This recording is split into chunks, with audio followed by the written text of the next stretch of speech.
ọ̀gá fẹ́lú fara rẹ̀ tó àbára rẹ̀ sọ. Àmẹ́lí ọmú gba English ẹ̀. Gẹ̀ẹ́sì lẹ gbà ẹ sọ ti Yorùbá. Tí Yorùbá bá ní àjànàkú kọjá mo rí nǹkan fìrí, ẹranko wo ni Yorùbá ń tọ́ka sí?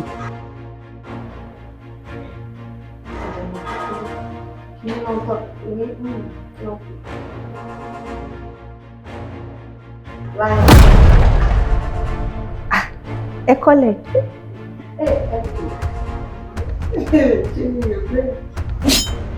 A ní fújì àpàlà. A dẹ̀ ní hip hop. Hip hop ìgbàlódé ni. Hip hop ìgbàlódé náà yá. Ààrẹ náà ní láyé. Ìwà láti lo nílùú náà ní ìṣòro dáadáa.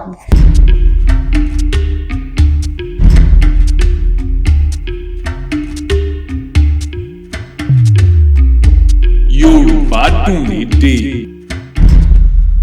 Ẹ káàbọ̀ sí orí ètò Yorùbá Dun Lede. Lórí ètò yìí, àkọ́tọ̀ àti àmì ohùn èdè Yorùbá ni ó jẹ wá lógún. Lórí ètò lónìí, a máa bẹ̀rẹ̀ ìbéèrè mẹ́wàá lọ́wọ́ yín láti dán àkọ́tọ̀ yín àti àmì ohùn yín wò. Lẹ́ẹ̀kan sí, ẹ káàbọ̀. Ní àkọ́kọ́, ẹ bá wa sọ orúkọ yín fún àwọn ará ilé àti nǹkan tẹ́ ń ṣe. Orúkọ mi ni Omolara dada. Eléré orí ìtàgé ni mo lè tún máa ń ṣiṣẹ́ òwòrán. Ẹ káàbọ̀. Ìbéèrè àkọ́kọ́ yín ni ẹ ṣe àkọsílẹ̀ orúkọ yín, orúkọ Yorùbá tẹ́ ẹ jẹ́, kẹ́ ẹ sì fi àmì ohùn tó tọ́ lé lórí.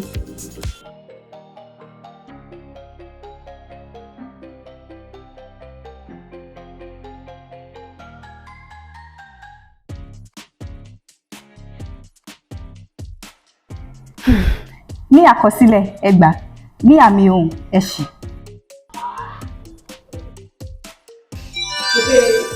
Mi ò tún gbórúkọ mi. Ìbéèrè kejì. Àwọn kan wà tí wọn ò ní ojú ara. Yorùbá ní orúkọ fún wọn. Ẹ ṣe àkọsílẹ̀ orúkọ tí wọ́n ń jẹ́.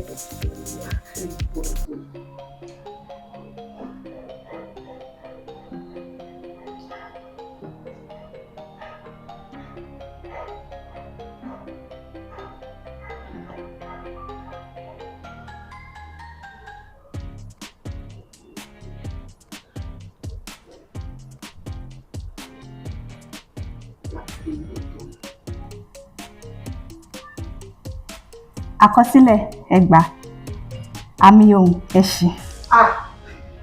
Ó mà ti di méjì tí mo ti ń ṣì báyìí.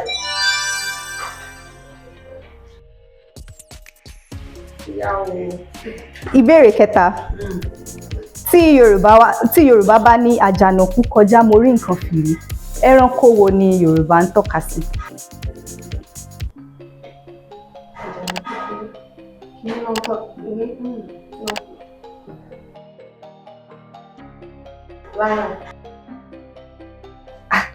Ẹ kọ́lẹ̀.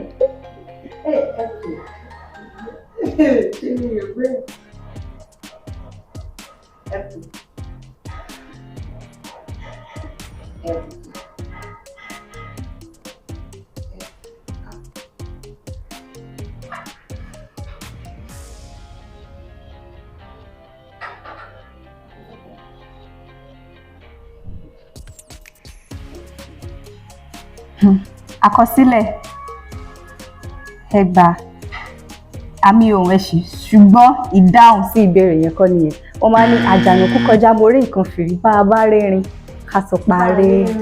Bẹ́ẹ̀ ni. Láìsí díẹ̀ fi kọrin ọpọlọ mi ò lọ́bẹ̀ yìí. Ìbéèrè kẹrin. Yorùbá máa ń pa òwe kan pé kinní kan la fi ń mọba, kinní kan náà la fi ń mọ ìjòyè. Kí ni àwọn ohun tí Yorùbá ń sọ? Kí ni ìdánimọ̀ fún ọba àti ìjòyè? Adé la fi mọba, ìrùkẹ̀rẹ̀ la fi mọ ìjòyè.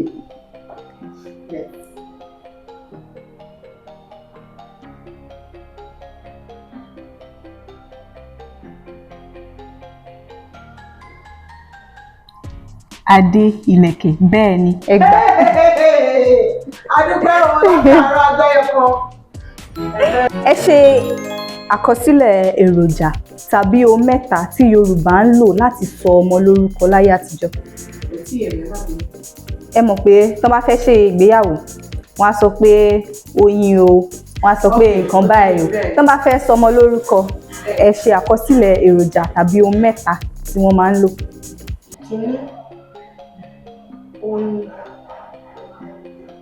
Ìkejì, iyọ̀.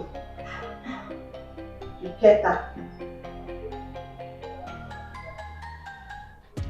atare.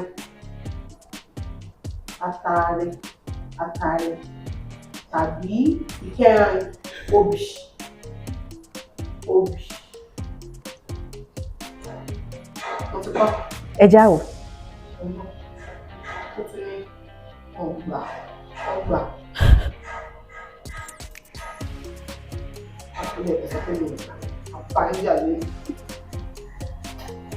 Oyin, rere, iyọ̀, atare, rere, obì, redo.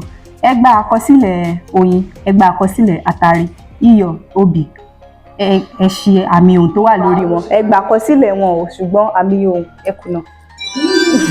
Mo gbìyànjú olóòtú. Bẹ́ẹ̀ ni. Ẹ ṣe àkọsílẹ̀ oríṣi orin mẹ́ta tí ẹ mọ̀. Àkọsílẹ̀ orin mẹ́ta. A ní Fújì àpàlà. A dẹ̀ ní hip hop. Hip hop ìgbàlódé ni. Hip hop ìgbàlódé náà ni ààrẹ náà ní ìdáyìí. Àwọn hip hop ìgbàlódé àwọn Davido. Orí. Ẹ̀wọ̀n méjì tí mo rò yẹn ní ẹ̀kọ́.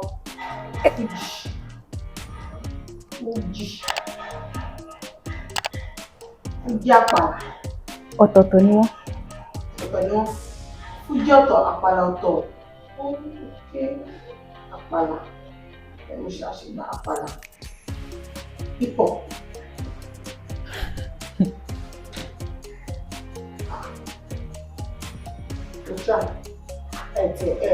Oyinzi. Ẹ kúṣẹ́. Àwọn ọmọ Yorùbá tàgbọ̀ Yorùbá lòdò. Ẹ kúṣẹ́. Ẹ kúṣẹ́.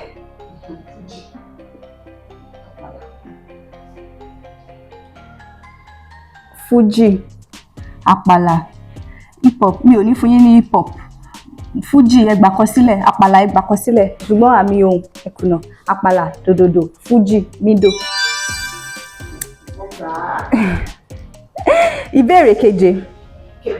Bẹ́ẹ̀ ni.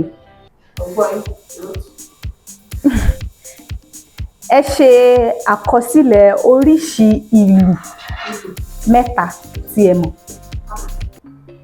Ìlù kan mo kọ́kọ́ rántí, ìlù gángan. Ìlù gán.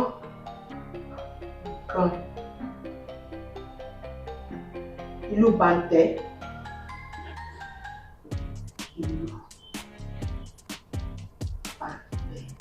Èyí tí mo mọ̀ ní ẹ̀mí lè máa mọ̀ ẹ̀rẹ́ ìlú mọ̀ ní bàǹtẹ́. Mo lè fi gbọ́ bàǹtẹ́ rí, mo ṣe kí n gbé ìbàǹtẹ́ wá. Bàǹtẹ́ àbí bàtà? Ọ̀pọ̀ náà ní bàǹtẹ́. Wọ́n máa ń ṣán bàǹtẹ́ mọ́ di ni o. Wọ́n jẹ́ ọkọ̀ ní bàtà. Káwọn tó mọ̀ mọ̀. Ẹ bá lè mọ̀ pé mo mọ̀ nǹkan tí mò ń sọ láì ní ìlú bàtà.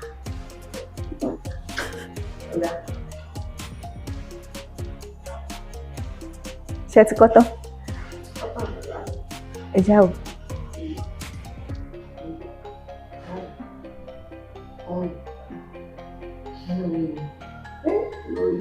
Ẹ jẹ́ pé mo gbà á o, ẹ má sọ pé mi ò gbà á o.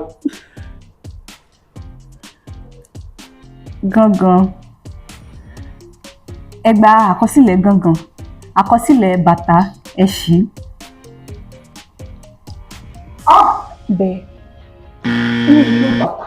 Bẹ́ẹ̀ ni. A ní omele. Oríṣiríṣi ìlù ló wà. Wọ́n pọ̀ tán ya.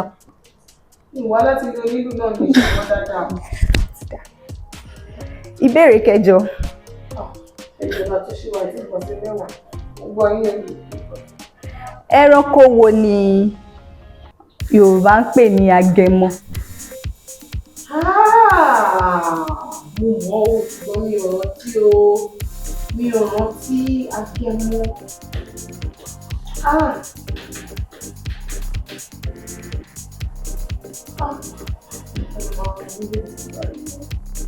Ó máa ń pàwọ̀dà. Àmì ènìyàn. Ẹranko tó ń pàwọ̀dà. Ẹ tó fún mi tí àwọn olóògbé ní.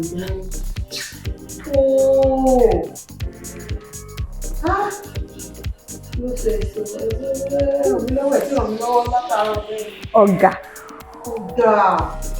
Ọ̀gá pẹ̀lú fara rẹ̀ tó àbára rẹ̀ sọ. Àmẹ́lí ọmú gba English ẹ̀.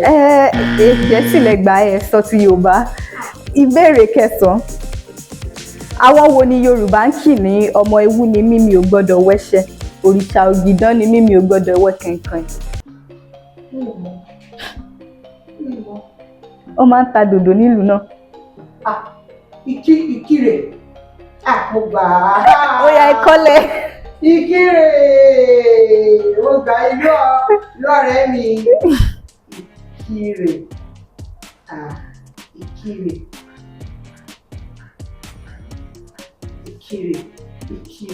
Ìkirè. Kí ló tẹ yán mọ sí i? Mo yán mọ sí àwọn ṣe mistake ní olùkọ́ tó gbúdọ̀ gbà ẹ̀ṣẹ̀ tó ní mo gbà. Ẹ gbà àkọsílẹ̀ ṣùgbọ́n dòrédò Ìkirè ẹ ṣì àmì orí ẹ̀. I alákọ̀ọ́kọ́ ó yẹ kó ní àmì dò re I kejì náà ó yẹ kóun náà ní dò bẹ́ẹ̀ ni ẹ gbà báyìí. Ìbéèrè 10. Ẹ parí òwe yìí. Ó kù dẹ̀dẹ̀ ká gbé wì dákẹ́sàn. Ó kù dẹ̀dẹ̀ ká gbé wì dákẹ́sàn. Ó kù dẹ̀dẹ̀ ká gbé wì dákẹ́sàn.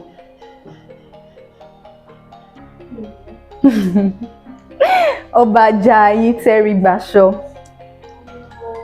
Bẹ́ẹ̀ ni, ìtàndòwe ni. Ìtàndòwe láti bẹ́ẹ̀ ni. Tọ́lẹ̀sọ. Ẹ ṣé tí ẹ wá sí orí ètò Yorùbá Dun Lede. A sì lérò pé ẹ rí nǹkan tàbí méjì tàbí mẹ́ta kọ́ lórí ẹ̀.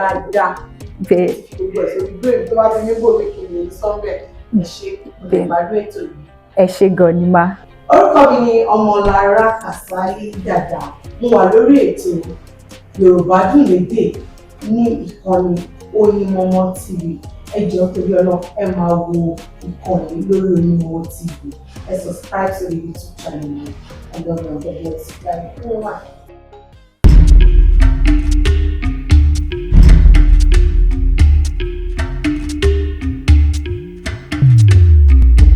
Yorùbá Dun Lede.